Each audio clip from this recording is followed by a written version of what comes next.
we're just here trying to serve our community and let people know that, whether or not they live nearby or if they're just driving by and want to get that checked off their list, we're more than welcome to stop by. We've had about 15 individuals come through already. And working a regular 9-to-5 schedule, it's hard to get these type of services or just take care of errands after you work, after work, especially if you have to drive all the way into the valley, Wenatchee Valley. So yeah, we purposely wanted to schedule this around that time that people are done after dinner and can have the opportunity to get their vaccine. We brought on a couple of student epidemiologists from the University of Washington, and they've been looking at the data in our rural areas, Orondo and some of the other outlying areas in the county, and we just really saw the need to stand up these pop-up clinics in these areas to get folks that didn't have the opportunity to drive into Wenatchee or in the valley to get their vaccine. So we're just hoping to make it a little bit more equitable for those individuals that have access difficulties. We have the Pfizer vaccine, so we will be here again September 14th, I believe.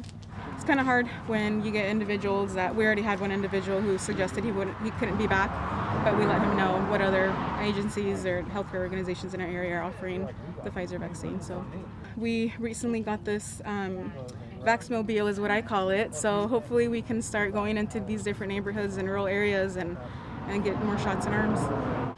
Personal items if they want to go up in there.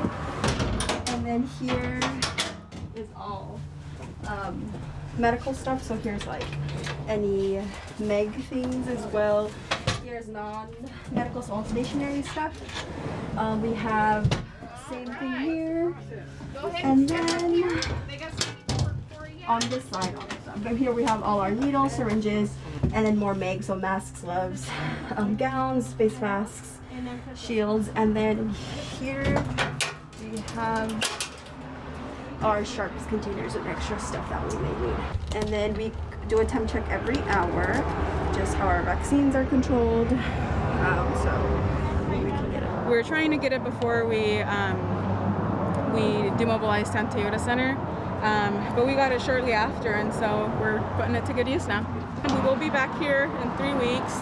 And yeah, our COVID division, they're working hard. Our vaccine coordinators and clinic coordinator, they're working hard to establish more vaccine sites. So we'll push that information out as soon as we know more.